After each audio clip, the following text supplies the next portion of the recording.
Yeah, hi. My name's Buck. I'm the pastor of the Presbyterian Church in Reedsport, Oregon. Yeah, you may already know that because I upload services to the web.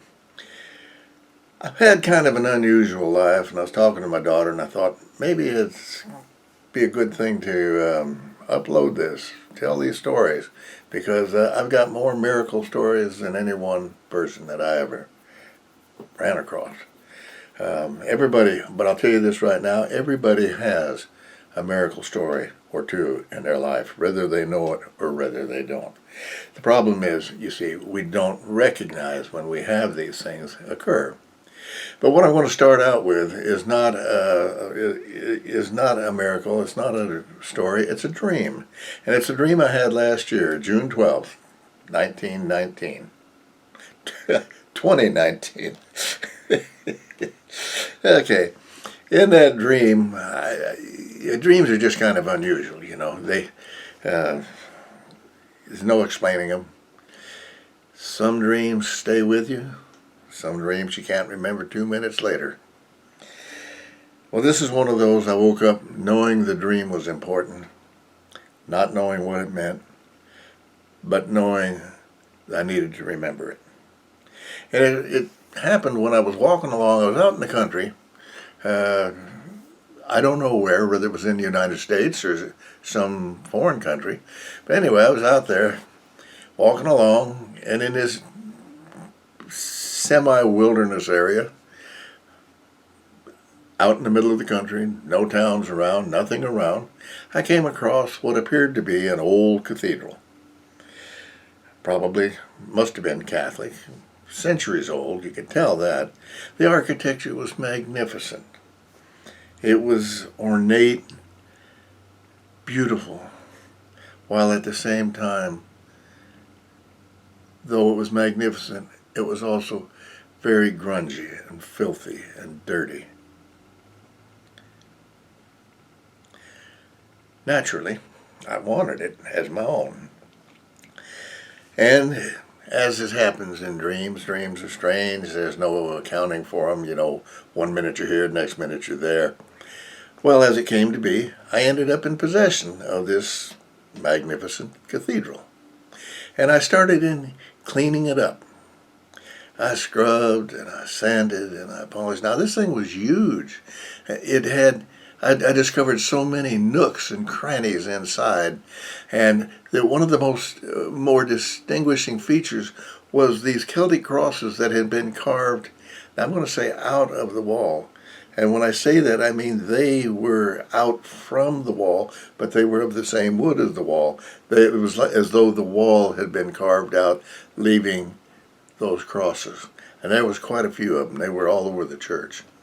But you couldn't tell it by looking at the walls that there was never no chisel marks, no saw marks, just walls.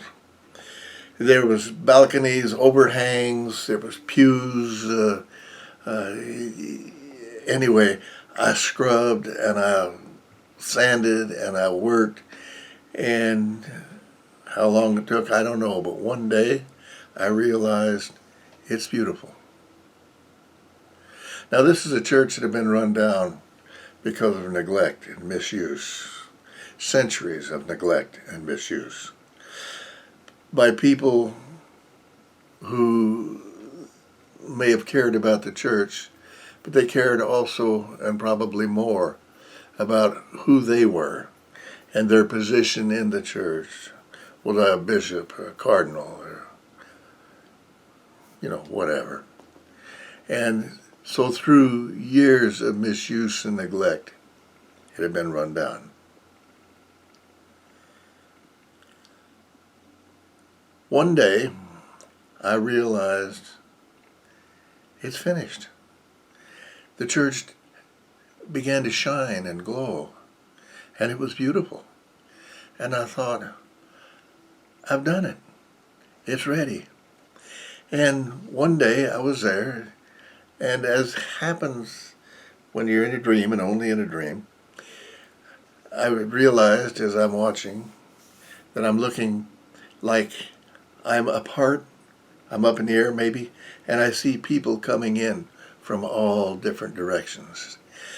And they were from all different denominations, but not only different denominations, but different faiths. There were Buddhists, Hindus. There was even a Muslim cleric. And for some reason that made me feel a little uncomfortable. Not much. But everybody was standing around and they were talking. And they were just at peace with one another. And some were standing in little groups talking, and others were sitting down in their little pews. And suddenly, as I'm thinking of myself as the host, I said, I don't have a sermon. There's no story to tell. And then I realized for the first time, there's no pulpit. There's nothing here. And I looked around in a panic. Where is the pulpit? And I realized there's no place to preach. The closest thing that was suitable would have been balconies that came out over the people who had congregated below. Nobody seemed to be prepared to speak to the congregation, even though there were priests, pastors from all denominations, rabbis. Nobody was prepared. All were there to take part in a worship service. Not to hear somebody ramble on, tell them what they believe. On that day, many people gathered, including priests, to become part of the new beginning, a place where the Holy Spirit resided, a place where the Spirit of the living God was more important than any ism or any man. And that's my dream. Perhaps you make something more out of it. I hope you like it. Thank you for listening. Bye-bye.